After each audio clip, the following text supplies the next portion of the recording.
What's up, Previews World? What's going on? This is Troy Jeffrey Allen with, of course, PREVIEWSworld.com and, of course, Previews World Weekly. And welcome to another roundtable. So, look, we just did the Zack Snyder, the Snyder Cut roundtable, right?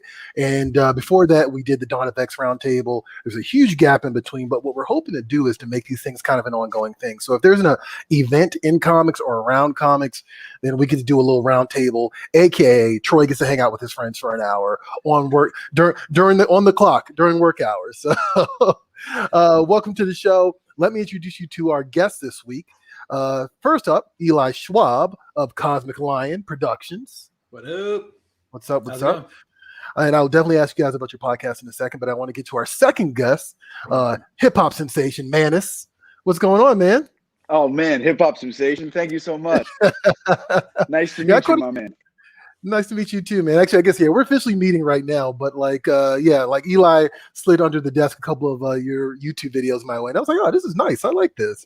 So thank you so much. Beyond being a hip hop sensation, right? Beyond Cosmic Lion Productions, you guys host together. I mean, like we talk about nerd cred, right? This is some serious nerd cred. Together, you guys host Can I Thwip It podcast. Can you guys tell us a little bit about that before we dive into King in Black? Totally, man. I'll start on this one, man. With my old podcast, Cosmic Lion Radio, once I moved out here to LA, it's crazy too about me and Manus. We've known of each other for like almost 20 years. And all of our friends, when we were living in Vermont, they're like, yo, you got to meet Manus. You got to meet Manus. He's like, loves comics too. And we never got together until we moved out here to LA. So then I went to interview him for Cosmic Lion Radio. And we were like, dude, this is like working really well. And then so we did our podcast, and I hadn't done a Cosmic Lion Radio then for like 5 years or something like that until just like last year. But like it just worked out perfectly for us. And it's like, we could do this together. Nice. Yeah, nice. I feel like when we met up, I was like, why weren't we hanging out? It makes no sense. It like literally was above my apartment at times. And I'm like down there reading all these comics. I'd be like, all my friends around me making fun of me because comics weren't cool yet. But could have had a an ally right away back then, man. Right away. Nonetheless, it's good we've met each other now and really had a spectacular time. Spectacular comic book adventure as friends now, Yeah, nice. Oh. Well, can you guys tell us about Can I Thwip It? I mean, like, what is it exactly? Well, it's basically like, when we first started and the world was healthy, we lived super close, and so we would just get together and we would go out to comic book shops. We'd get the new books. We'd hang out. We'd read. We'd like sit together quietly and read and like then we would podcast and we would have fun and we'd go out and we'd talk about our day and what we did, and then slowly it moved into our YouTube like video show. Collecting is tight and real tight. So then and now we're trying to do this like YouTube show. Collecting is tight, but it's been hard because we haven't been able to hang out so very much together. But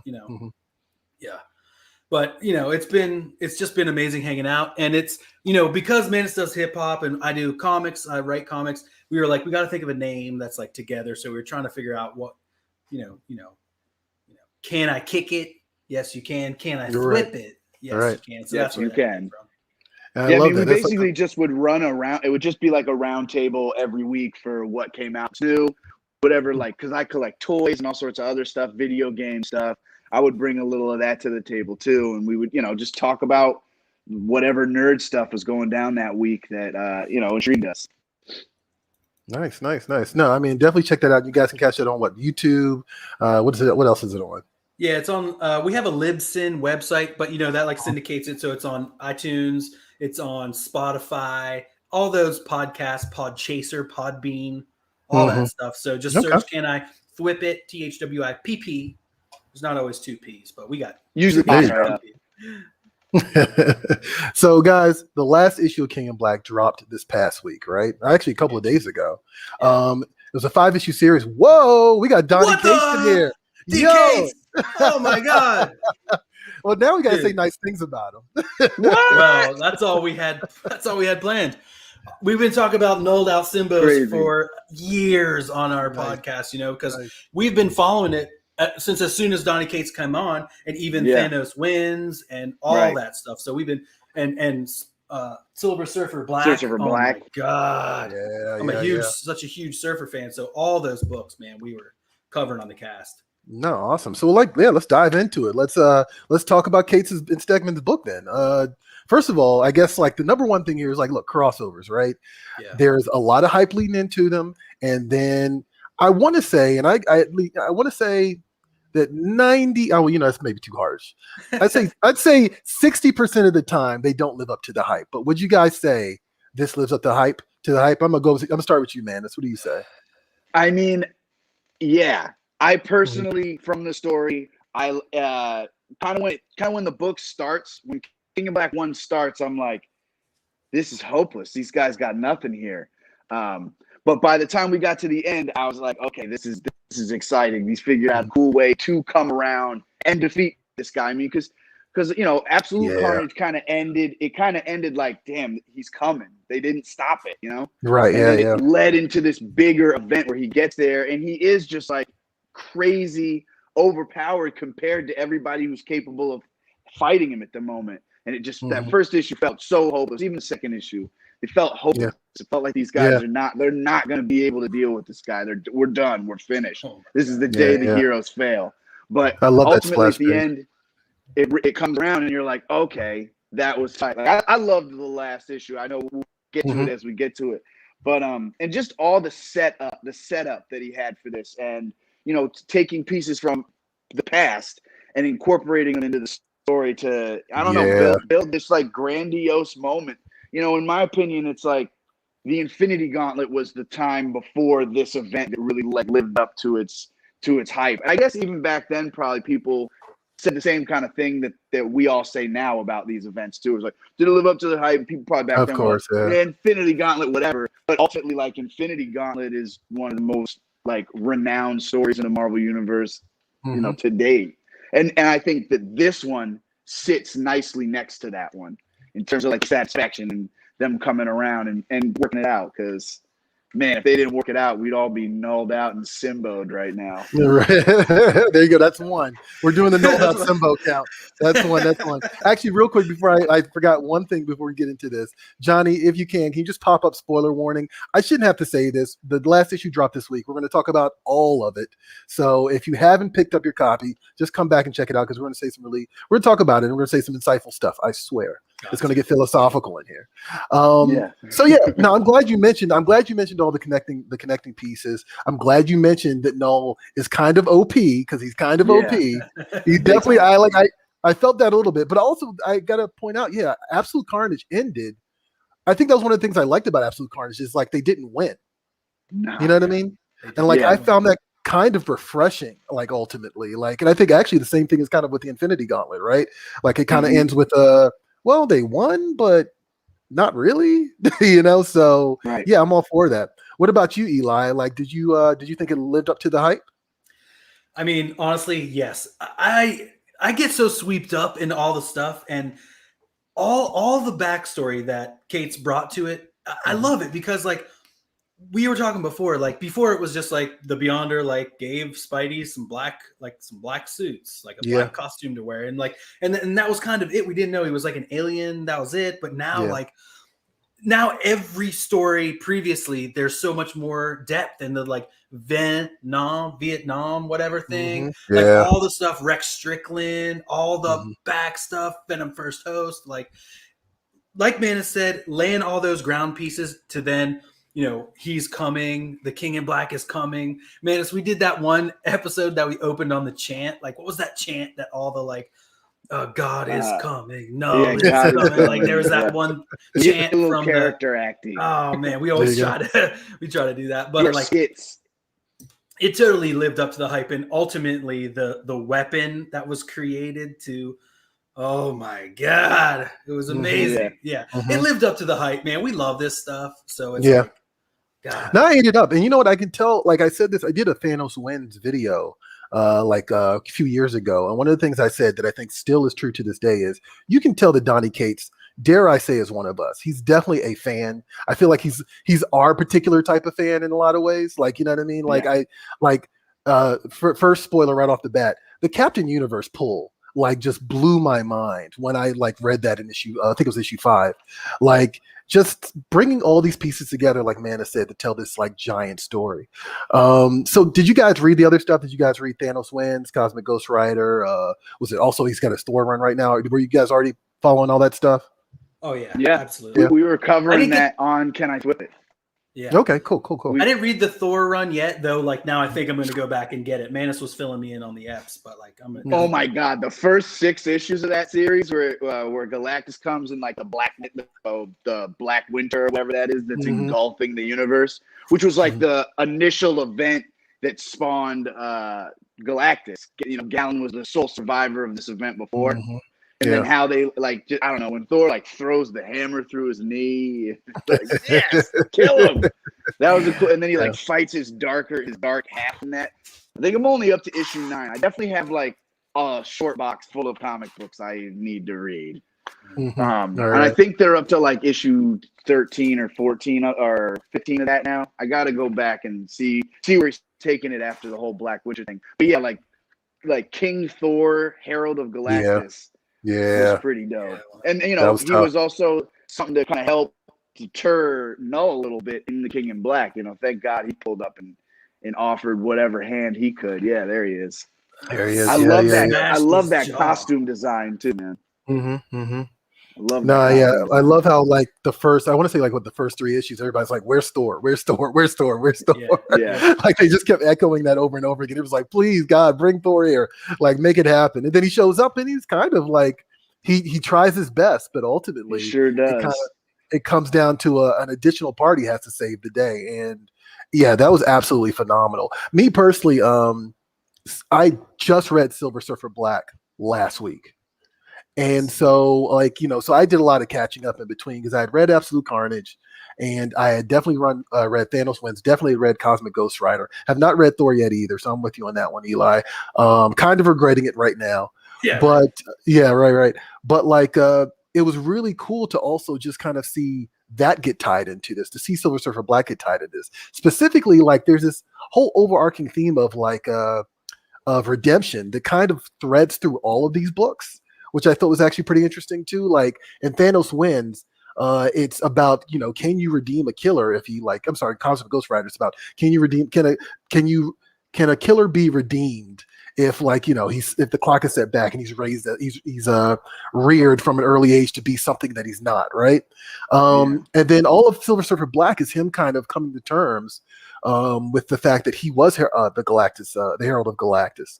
And then of course Venom's whole thing is like, you know, look, I was a villain, I'm trying to do right now, but you know, all these things keep coming back up from my past, particularly the symbiote, and it's all kind of manifests itself in the darkness that is Knull, the original darkness that is kind of like the darkness in all of us. You know, it was like thematically, it was just like really impressive. And it kind of, I've only seen a couple other writers do this, but I know Grant Morrison has done this, but I really like the fact that Cates is weaving his own thread within the Marvel universe. So if you like Donny Cates, you really are getting like a comprehensive story, like from top to bottom. So yeah, I thought that was really awesome. Who we got here? We've got issues. Man, I'm loving Thor. And everything Venom and King in Black is a masterpiece. Donny should open his own comic company. It's actually pretty good. Yeah. I like that. He's killing it over at Image to like sidetrack a little bit. I mean, crossover and all that. Yeah, crossover is insane. Yeah. I mean, if you want proof that he's a comic book fan, crossover definitely nails that point home for sure. So you mentioned Manus, like where you kind of think this ranks in terms of Marvel crossovers, but I'm curious, Eli, and you can elaborate too, Manus, where do you think this ranks in Marvel crossovers? Like what is at least in the same positioning as this? I mean, it's like one of those things of like trying to compare a band from nowadays to like a band from like the 60s. Yeah. You can't compare them because like a band now has all those generations to like draw from and like make better. So it's like it's hard to even compare this to Infinity Gauntlet or to Secret Wars or any of that. But because Cates was able to weave all this stuff for 4 or 5 years, you know, dropping hints, starting from Venom 1 and like, I mean, has anything ever been this epic? You know, and again too, it's not like it's just this, like Absolute Carnage, Abs Carnes. was also huge crossover, and like Yeah. all the Venom stuff. Like, so it was like numerous seasonal crossovers that like led up to this like huge thing. So like it's hard to say if there's ever been anything like, it's like trying to compare Infinity War to like any other movie. It's like there's never been a movie that's had 10 movies leading up to it. It's like, Right. Yeah. that's why it is the 20. best, is because like 20 20. yeah. Yeah. yeah Right. It's like you can't compare it to anything else, so it's got to be the best. It's its own thing, man. Absolutely. Yeah, I agree with that for sure. Okay, cool. What else we got here? Ben Granoff, getting the scoop from people who dig it is better than reading the books sometimes. Thanks, boys. Well, you still should you should still read the book, Ben. Come on, man. Hey, shout out to Ben, my co-host on the Devil in Detail, the Grendel Reread podcast. Oh, nice. Look, you're a jack of all trades. You're just hitting all the fine points, aren't you? Got to. So let's talk about art. Like Eli, you made a controversial statement. I'm never not going to bring this up. I know. You made a controversial statement on I think it was the last time you were on the show about how art is more important than story, right? Even though you just geeked out about the story, so grain of salt, right? Exactly. But what do we think of Ryan Stegman? How did he do with this? Like, I'll start with you, Eli, and then we'll work our way around.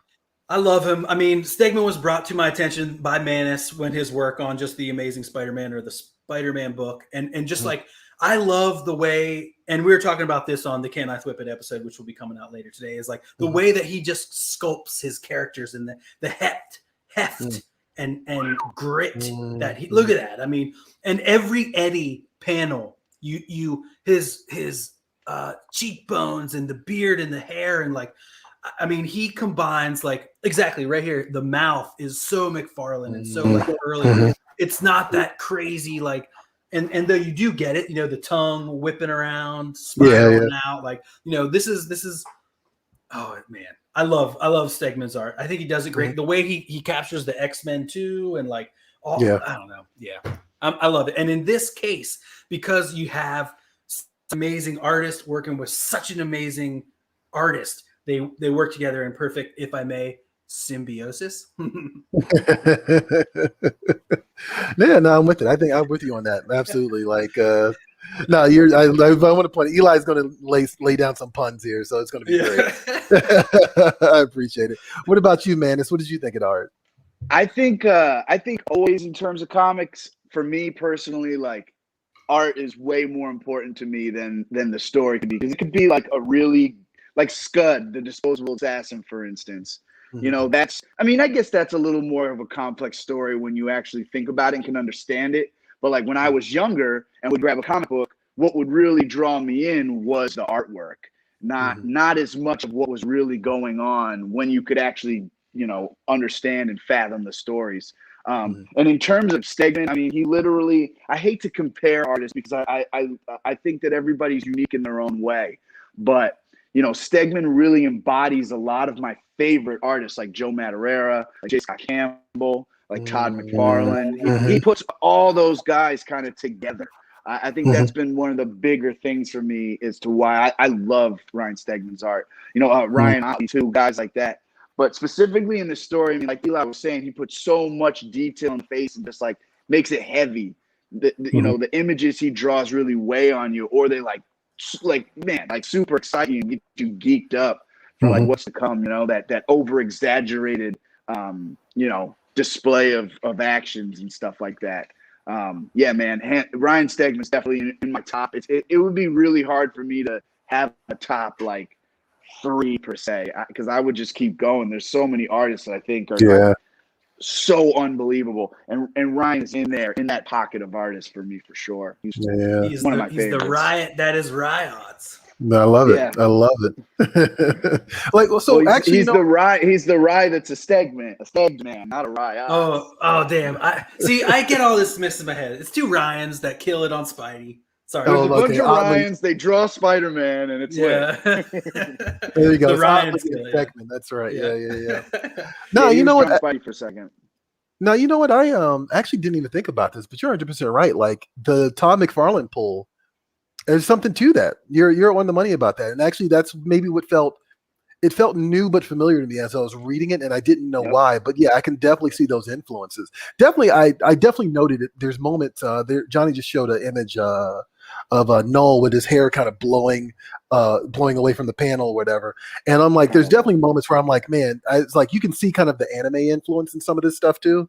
And but overall, just an animation influence. I think like these characters look like they're moving. They look like they're jumping off the page, you know. And I absolutely love that about this. And I didn't even cross my mind, but yeah, Todd McFarlane makes a lot of sense now. I actually I dig that. Especially in the webbing. Oh yeah, yeah. Expansive webbing. Yeah, you know what? Actually, yeah, you're right about that too, because not everybody does that anymore. So that's actually another great point too. Yeah. Big moments like Manus. What did you think was the biggest moment in this comic, in this particular King in Black story? I mean, don't steal mine. The splash where, you know, Eddie comes back from his little comatose death mode, and he puts the sword and the hammer together and makes that crazy axe. Just like, we're back, I'm the comeback king. That was I was just like, here we go. Yep, we did it. We got him. He's done. He's finished. He's done now. Just get a chance. It's like, well, he's just whooping on him like that. Like, I think, you know, before me and Eli had talked about it, Eli was like, Donny Cates said this is the best comic he's ever written. And I was like, for a singular comic book issue, it just shows one of your favorite anti-heroes really just becoming so powerful, man. Like when he's just swinging that axe and those symbiote dragons' heads are getting chopped in half. And he's just like, hey, pulls his symbiote. I was like, no one stands a chance against that cosmic venom that comes in there. Like that, that was my favorite part. I was like, it was worth it. Every moment that you built for this, to see that splash of venom with that venom cosmic axe. Oh my God, that was my favorite. Yeah, spoiler alert. That was my favorite. That was one of my favorite moments I've seen in comics in a long, long time. Like definitely the last, like since Civil War stuff, Secret Invasion stuff. And I know some people like didn't really like those events, but good Lord, that Venom cosmic axe, that was my favorite part, hands down. You know, it's funny. I don't think I even necessarily, as it happened, I didn't necessarily realize what was happening. And it wasn't until one of the characters actually said it that I was like, wait, what?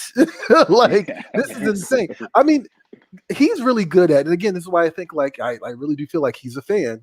And I mean, it kind of goes without saying, but like, you know, he's really good at that, like those like holy moments. You know what I mean? Like he really is good at like giving you those moments in the story that makes you like want to come back every month, or makes you want to turn the page, you know, or even just kind of pause for a second. Like, did we just go there? We just went there. I love it. Yes. What about you, Eli? What was your favorite moment from this book? Well, I mean, obviously Silver Surfer turning his board into a sword, and then that sword becoming with Meow Meow to be the To Me Meow Meow axe. Look at that. Oh my God, it's insane. But if I have to choose another one, I just think that seeing all these nulled out like celestials, nulled out dragons, the Grendel, like the earth, and like just the sheer devastation that visually seeing and seeing like the earth covered in the blackness, you know, celestial blood come to life. Like, gosh, that was so amazing. And the vision of Donny Cates to bring that one couple panels from Thor God of Thunder #6 to become like, you know, this thing, and then explaining that, and oh my gosh. Go ahead. No. Go ahead, man. Like, because you made me think about something, and I'm excited to talk about it. But go for it. Yeah. Well, yeah. Okay. So just seeing the sheer power and the spread of the power, and that celestial, and then that final beheading of the celestial. Oh my God. Yeah. No, absolutely. Oh, we got a few more comments here, and then I'll get back to what I was about to jump into. What you got down there, Johnny? What's going on? We got issues. I really enjoyed Iron Man's new symbiote suit, and I hope more is done with it. Yeah, that was actually a nice other callback too. It was like Iron Man saying, like, look, I got Extremis. It's like this bioengineering thing. Like, let's see if I can manipulate a symbiote and like take this thing to town. And then he rides a celestial like it's a damn horse. I mean, basically, it turns into Pacific. It turns into Pacific Rim for a second, which is like absolutely awesome. Isn't he piloting a dragon too at one point too? Yeah. Oh yeah, gosh. And what happened with Doctor Strange too? Didn't he Symbo out a little bit too? Yeah, he did. He kind of got taken out of the match for a second too by it. But Black Cat goes to save him or something. Like Black Cat has a symbiote heist. Yeah, to steal him back from Knull. Yeah. Oh, is that in one of the? Is that in her book? That's in her book. Yeah. Okay. See, I didn't read that one. Okay, cool. What else we got here? Tony Capo. I've been saying Stegman is the current McFarlane for a while. Glad to know others agree. I'm on board now. Yeah, 100%. Hell yeah. Yeah, absolutely. Be cool to see him in. Oh, look, that's my shirt. Miseria. Sorry. Jeez. It's all good. Now that it's over, I can't help but wonder about what'll happen next. Yeah, I know. Especially we know that Knull isn't completely gone. Venom 2099. Okay, does he? Have you guys been reading Venom? Have you read the Venom 2099 book? I know it's like it's not an ongoing thing, but I guess he comes back later. That's interesting. All right. Can you really kill the blackness? I mean, and also Venom 200 coming out. Right. That's right. Yeah, that's happening too. And that's the end of Cates' Venom run too. Yeah. Oh, okay. Wow. So we'll see what he leaves for whoever to take on and go for next. Yeah. I mean, it's too rich of an idea. Like the fact that Venom is like now this. Well, I mean, Captain Universe whatever you want to call it, energy kind of left him. But the fact that he's now this higher being, and just a full understanding that the symbiote is part of this larger lineage that predates time in a lot of ways. It's just there's so many much bigger ideas. I'll be honest with you guys. I didn't like Venom for the longest time. I just was not a fan of that character. And it was mostly because I just loved Spider-Man so much. I think that was really what it boiled down to. Yeah. And the premise that was hung onto Venom initially, which is that okay, he's a photographer that lied about the Sin Eater story, and now he wants to kill himself, and then the symbiote merges with him because Peter Parker shunned him like a jilted lover, and now they're just obsessed with Peter. I don't know, it just never worked for me, but this really works for me, and I've been a big fan of this since it kicked off. Craig says, what I love most about all of this is that Cates was able to breathe life into one of the best anti-heroes and flesh out his story throughout the Venom series. Not just the symbiote, but a person. There you go. Yeah, perfect. Yep.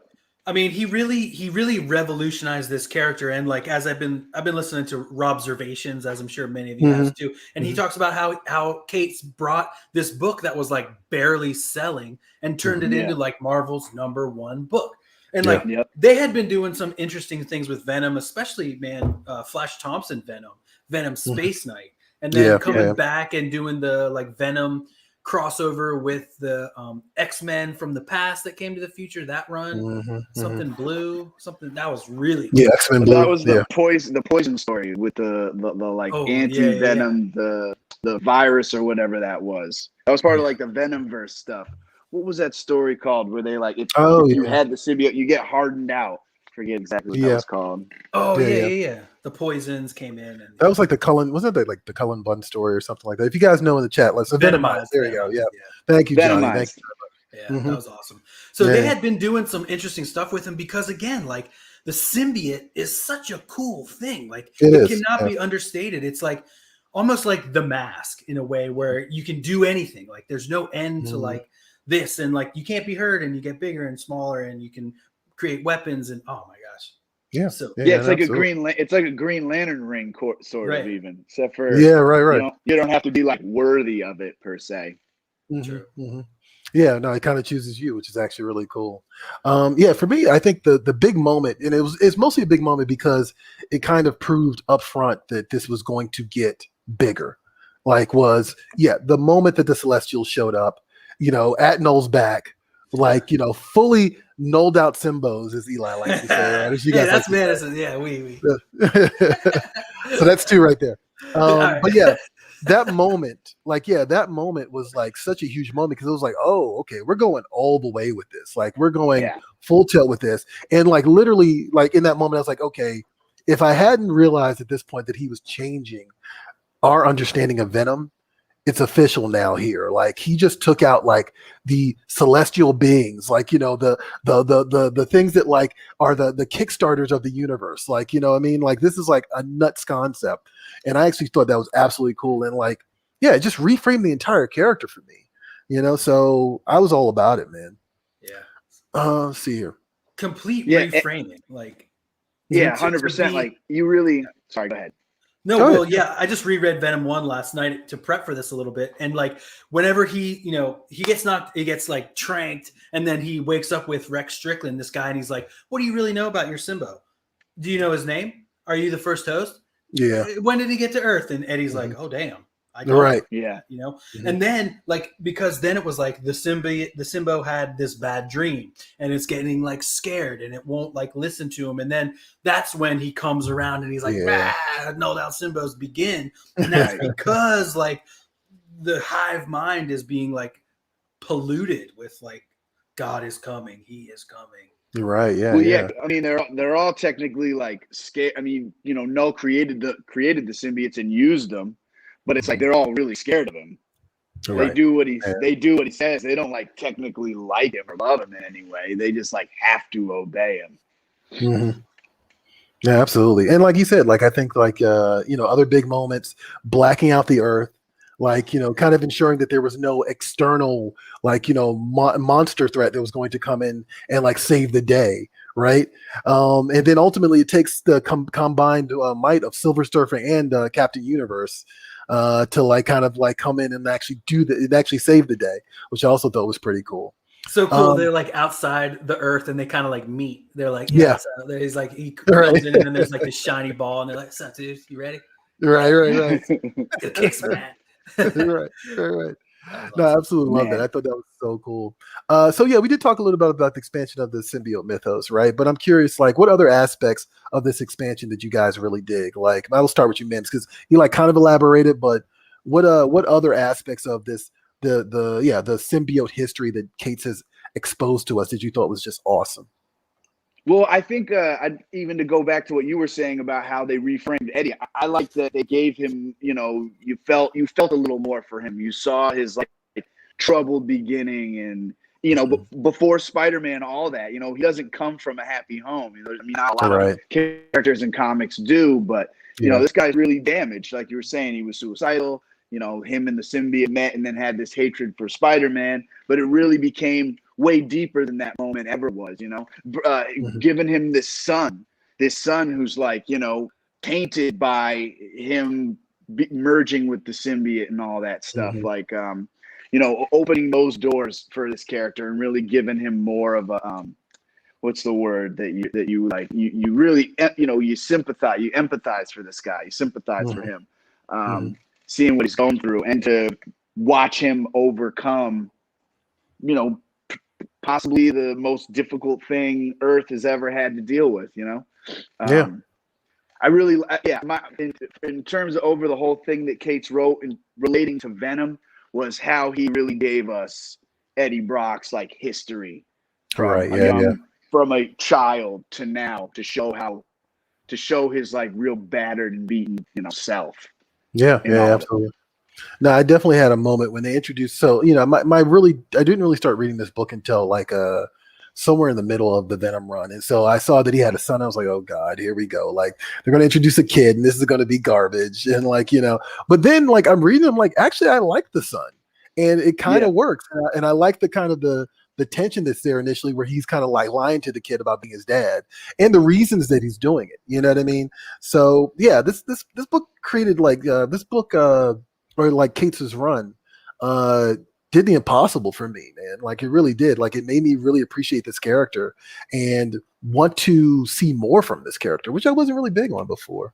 What about you, Eli? Were there other aspects of the symbiote mythos that Cates expanded on that you like were like, yes, absolutely? Yeah, man. While it was going on and Manus and I were covering it for the show, like the whole thing about trying to figure out, like, are these alien creatures? Is it kind of like, I'm a big Star Trek fan, is it like the changelings, how they all exist in this like pool of like, but they're all individuals, but they just chill out like in this pool. And it kind of seemed like it was that at first. And then you hear this Clintar word and you're like, oh, they're Clintars now. So, but then, they develop that a little more. And it's like, no, actually Clintar is like, for lack of a better term, that's like our slave name because that's the jail. That's like the prison, the cage that held us. And so then they're like, no, we don't, that is not our term. That is like, And so then you build out more and more, and then you find out, okay, no, actually, this is just like they gave life to the darkness, that like Knull just like gave light to dark and brought to life this, oh my gosh. And yeah, so just seeing like where it came from, there's one little piece that like I'm still not clear on, and that's like, how did this certain symbiote get to the Beyonder? Now, like that's one thing that like Manus says that they covered it, but I don't remember it. And so Donnie, hey, if you're still listening, I'm just kidding. But like, if anyone else remembers that, like I can't exactly remember like where they lay that down, but like I feel like that's like a little story that's left to be told. Well, actually, Manus, what was it? Because I actually don't remember that either.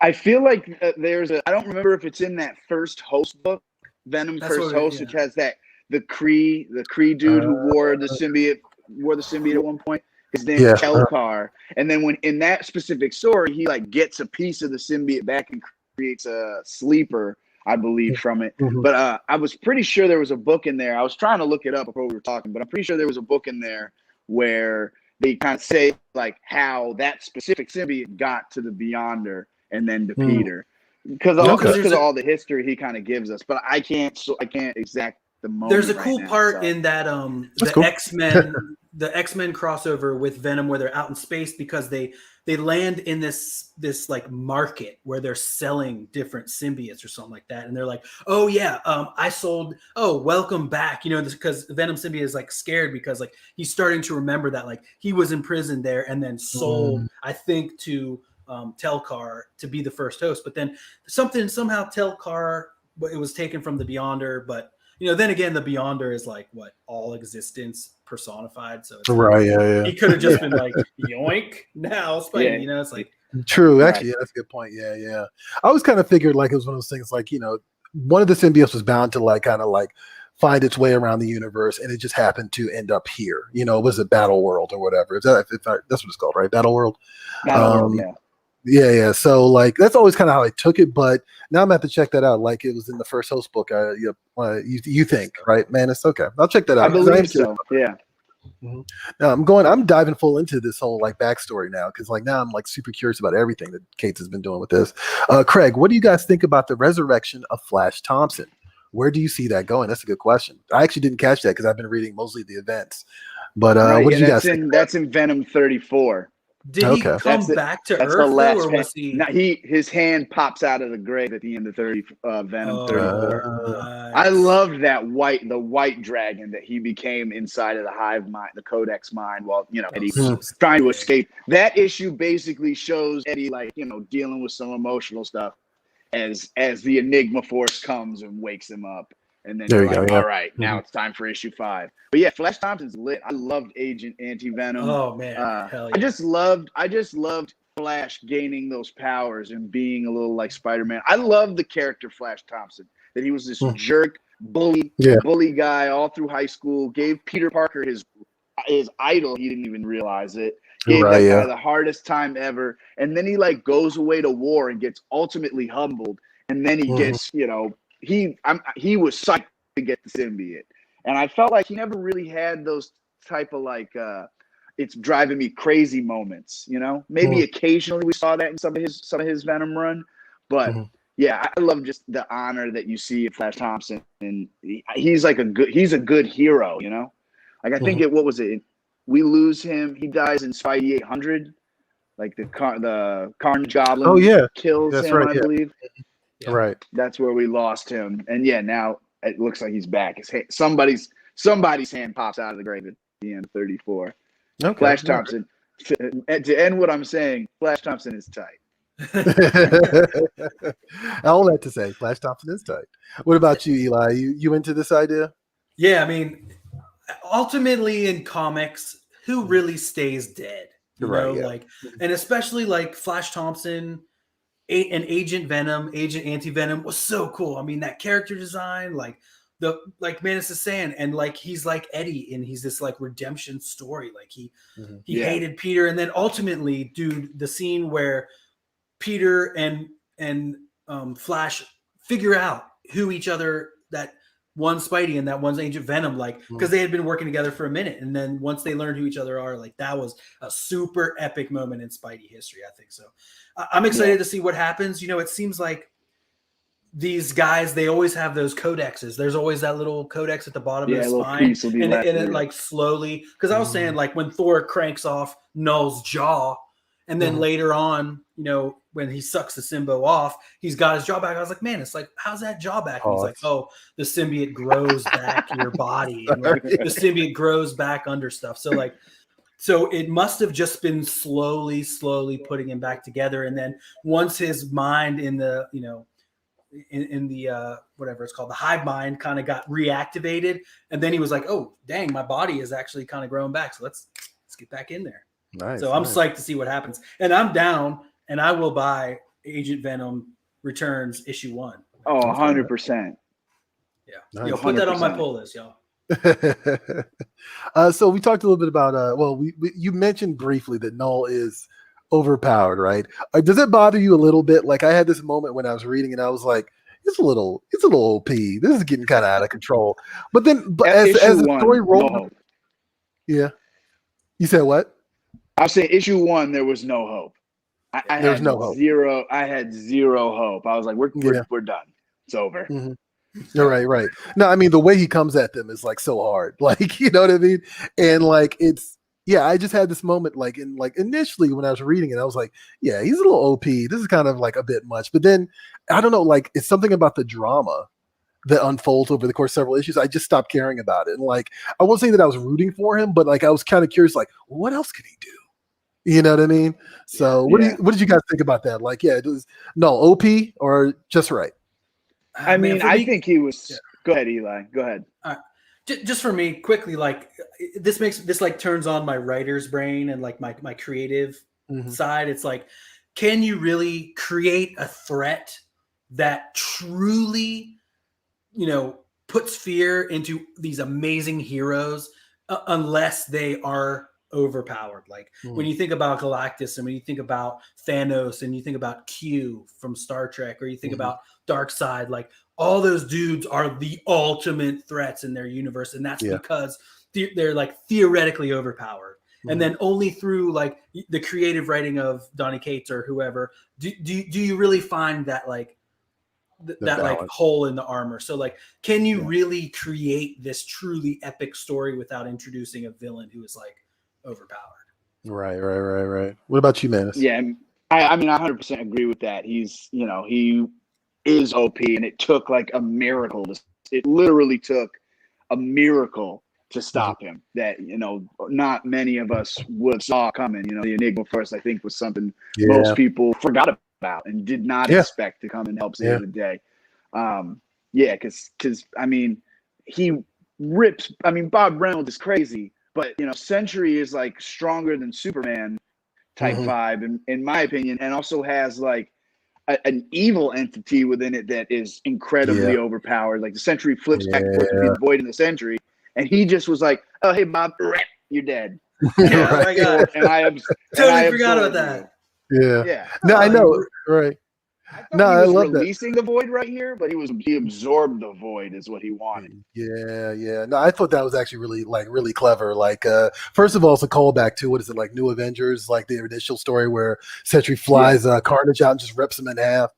But then on top of that, like, it's actually really clever. Yeah, right. It's like a total callback. But then on top of that, like, it's really cool to kind of see. It was cool how, you know, he's been trying to contain this thing, the Void in him. And you could argue that, you know, the Void probably is one of those things that wouldn't exist if it wasn't for the existence of Knull, like, you know, the original darkness against the light. And so for him to kind of like look at him and be like, nah, you're not a big deal. And then like just absorb it. Like, I thought that was actually pretty cool too. I actually didn't realize Sentry was back. I thought he'd been dead for a while. So that was actually kind of a bit of a surprise for me. Good old crazy Bob. Good old crazy Bob. We got issues. Earth is a place where OP characters come to die. Facts. I actually like that. Actually, I always love the idea. I always love the idea that you know, these cosmic evils can, you know, go across the universe and dominate. Then they come to Earth, and I think it's a combination of we're so we're so screwed up in the head, but also just like so like bold and like so like certain of our will to live that Well, wasn't we that always another? win. Wasn't what that it is, another the will to Kate's live. thing? Another Kate's thing that he planted that like way back in time, the Celestials came to Earth and died, and then their blood got into our That like, was in the system, and then- Avenger. That Oh, was in yeah. the Avengers run. Yeah, Because so it our started with the planet 1 million is. BC stuff. Oh, that's right. Oh, Yeah, okay. because Oh, our yeah, planet that's right, really that's right. is different than all the other planets in the world because we Yeah. are seeded with this celestial blood, which creates the mutants and the heroes and all this stuff because we're this one of a kind planet where like the Celestials seeded That's us. right. That's right. That's right. Yeah. And like that was like the only issue I read of that run. This is the Jason Aaron book, right? Yeah. I think Yeah, so. Jason yeah. Aaron. And, like, Yep. Yeah. yeah. And that's And the one. Manus. That's the one thing I do remember. Yeah, that's right. That's right. That's right. Cool.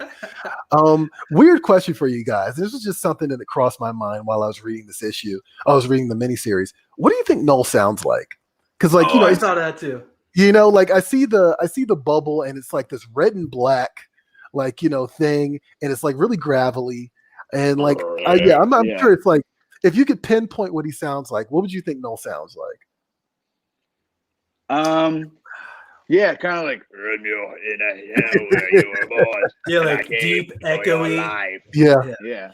I can see him having kind of like a Ebony Maw type voice. Oh, But okay. maybe Yeah. like a little more assertive, not as assertive because Ebony Maw is ultimately. I am the darkness personified. Yeah, but maybe You a little will more die. gravelly. Yeah, gravelly yet still like I am the aristocratic. Yeah. And I am darkness personified. Personified. Who's that actor I'm thinking of right now? Oh, I mean, I hear Josh Brolin kind of pulling off his voice a little bit too. Okay. You know, All right. you hear like a Brolin little a break. Thanos. Jeez. Little Thanos. Can the man have? Can we give him some more money? Who cares? Right. Give him the money. You Have can him do it Cable again. Deadpool and Knull. Like, why Yeah. not? Oh my god, dude! To see Knull adapted into film or video game or other, like, oh my god, that'd be huge. Well, And that's even Kate's was I've heard shouting out that- the other day on Twitter, like, "Where's my figure? Where's my Knull figure?" Yeah, right. my- Yeah. We need a Marvel legend. We need a Knull Build a legend fig. for sure. Yeah. There you to go. be- there I'll you buy go. that. I don't even buy legends like that, but you make a Mayfax one. You make a Insta Tamashi one. It'd 112. Be dope if Bandai would make comic related ones. They don't Right. do True. that. Yeah. They don't do that. They do They don't manga make them ones. like- Yeah, they do. The Superman just came out. I need that. Ooh. We've been looking at those Leopardon old school figs. Yeah, the Chogakin. The Chogakin. Yeah, Oh my god. with the metal parts. And Oh, joints. is that how you say it? I think so. Chogakin. Okay. I'm only asking because I know I've been saying it wrong for the longest time. So like, it was interesting to hear somebody else besides myself say it. I just speak as if I know what I'm talking about. So could be wrong. What a coincidence. That's what we do every week on this show. So it's all good. Incredible. Craig says, I imagine Knull sounds like Bobcat Goldthwait in real life. It's time to die, Spidey. Actually, the thing I kept thinking about, and I mean, I guess it's not that big of a stretch. I kept thinking about Evil Dead. And so when Knull talks, I thought about the Damonites. You know what I mean? Like I felt like that's what he sounded like, So yeah, that's something that just crossed my mind. It's like this sort of like, this dark echo that like just kind of like goes on forever. It's like even when he's done talking, the echo still carries. So yeah. And I feel like he's one of those characters I love too. Like Evil Dead, man. he didn't necessarily have like powers like Professor X or Jean Grey, but I still feel like his voice like echoes inside of your head. Right. He's like this godhead figure. So he's like, I mean, he definitely has like telekinesis type, not telekinesis, but a telepathic power. He could talk to you without. Yeah, he could talk to you. I think even if you haven't had a symbiote connected to you, he could talk to you still. yeah. It seemed like he would especially- just think and people would hear what he's saying. Okay. Yeah. Like I mean, I definitely know that. Like, if you've been connected to a symbiote, like he can definitely. It's probably more of communicate. that, though. I don't think he's not like Professor X and Jean. He's probably. I think it is more of the symbiote's connected to you. Yeah. A matter of fact, there's a moment actually to kind of confirm that for me. Oh, Johnny's saying he sounds like the lead singer from Metalocalypse. Actually, I kind of like that too. Actually, that's pretty good. Yeah. But there's a moment, like I think in the 4th issue or maybe in the 5th issue, where Xavier's communicating with the people that are currently being possessed by the symbiote. Oh, he's communicating with Dylan, and it's while Knull is talking to Dylan. So yeah, it seems like he's not. Yeah, there you go. It's not so much. It's not so much like you said he's telepathic, but he can definitely communicate with people who have symbiotes. And like Xavier's like almost on another frequency, like, you know what I mean? So that was actually kind of interesting. Like I remember thinking that as I was reading, it's like, is he like a telepath? Like, is this where we're going with this? But yeah, that's actually pretty interesting. Hey guys, I mean, thanks for hanging out with me, guys. Like I love this. I love, especially like on the heels of like just finishing the book. It's really nice to kind of like, especially during COVID, to talk to people who've also read the book. You don't really get a lot of that. Oh, it's definitely the best. Just the best, right? Yeah, it's like we do have Cartoonist Kayfabe's group, of course, on Facebook, but I miss the days of being able to like, I'll be honest, I was definitely that guy who would be in the comic shop for about 2 hours just running my mouth, about whatever was going on. So it's nice to be able to do that, and that's kind of what we're trying to recreate here for you guys watching at home. Tony says, "What up, Eli? Kayfabe crew, exactly, absolutely." That's all we do. Read more comics, Read more comics. I'm totally down for that. You guys want to do some shout outs before we walk out of here? I'll start with you, Manus. Where can people find you?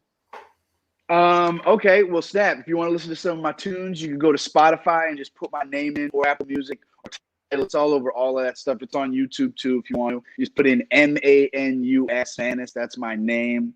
My mama gave me that name, and it's the name I use as my rap moniker. So yeah, you can go in there. You can go on any of that and look up my music. I got a ton of tunes up there. Had some tunes in like TV and stuff, so gets a little bit of plays.